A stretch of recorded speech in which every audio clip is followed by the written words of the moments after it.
আসসালামু আলাইকুম। Baby food by মমের নতুন একটি এপিসোডে আপনাদের সবাইকে জানাচ্ছি স্বাগতম। নতুন মায়েরা অনেক দ্বিধাদ্বন্দ্বে ভুগে যে তারা কখন বাচ্চাকে কমলা, মালটা বা লেবুটা তাদের খাবারে অ্যাড করবে। তাই আজকে এই ফলগুলো কখন থেকে আপনার বাচ্চার খাবারে কতটুকু পরিমাণে অ্যাড করতে পারবেন সেই বিষয়ের উপরে আপনাদের সাথে আলোচনা করব। প্রথমে আমি আপনাদেরকে দেখিয়ে দিব আপনারা কি উপায়ে বাচ্চাকে বয়স অনুসারে মালটাটা খাওয়াতে পারবেন। এইখানে আমি একটা মালটা 3 রকমের করে কেটে নিয়েছি।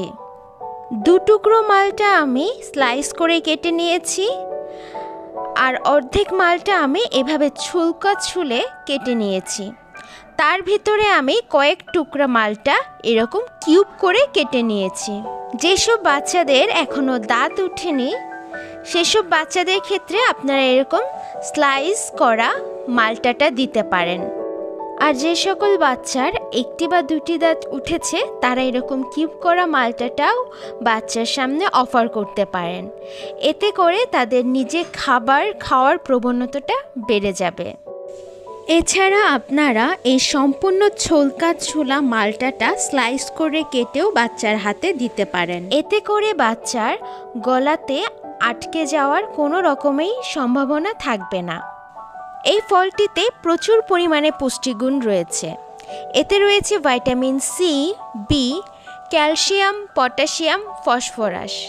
এছাড়া এতে প্রচুর পরিমাণে অ্যান্টিঅক্সিডেন্ট রয়েছে, যা কিনা বাচ্চাদের রোগ প্রতিরোধ ক্ষমতা তৈরি করতে অনেক সাহায্য করে। মালটা পাকস্থলীকে সুস্থ রাখে। নিয়মিত কমলা ও মালটা খেলে বাচ্চাদের গ্যাস এবং কোষ্ঠকাঠিন্যর মতো সমস্যা থেকে পরিত্রাণ পায়। এতে উপস্থিত বিটা ক্যারোটিন বাচ্চাদের সেল ড্যামেজ প্রতিরোধে সাহায্য করে এবং এতে উপস্থিত ক্যালসিয়াম যা দাঁত ও হাড় গঠনেও সাহায্য করে।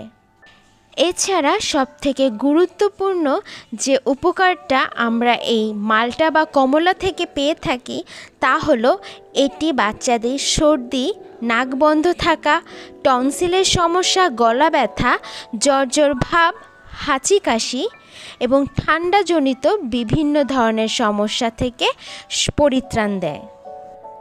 সাইট্রাস জাতীয় ফল সাধারণত বাচ্চাদেরকে 8 মাস থেকেই ইন্ট্রোডিউস করানো যায়। এতে প্রচুর পরিমাণে ভিটামিন সি থাকার কারণে বাচ্চাদের রোগ প্রতিরোধ ক্ষমতা বৃদ্ধি করে এবং বাচ্চারা খুবই দ্রুত আরোগ্য লাভ করে। এছাড়া মালটা বা কমলা বাচ্চাদের রুচি ফিরিয়ে আনতে কিন্তু অনেক সাহায্য করে। 8 মাস থেকে 10 মাস বয়সী বাচ্চাদেরকে আপনারা সারা দিনে স্লাইস করা 2 টুকরা মালটা দিতে পারেন এবং ধীরে ধীরে এই পরিমাণটা বাড়াতে পারেন। কিন্তু অবশ্যই নতুন কোনো ফল দেওয়ার আগে 3 ডেজ মেথডটা ফলো করবেন। বাচ্চার খাবারে কোনো অ্যালার্জি হচ্ছে কিনা বা পটিতে কোনো ধরনের সমস্যা হচ্ছে কিনা। আর সব সময় চেষ্টা করবেন বাচ্চাদেরকে ফলের জুসটা না দিয়ে আস্ত ফল মানে ফলটা স্লাইস করে ছোট করে কেটে বাচ্চার হাতে ধরিয়ে দেওয়ার জন্য। এমনভাবে দিবেন যাতে বাচ্চার সেটা গলায় আটকে না যায়। আজ এই পর্যন্ত। যদি কোনো প্রশ্ন থাকে অবশ্যই আমাকে কমেন্ট বক্সে জানাবেন। আল্লাহ হাফেজ।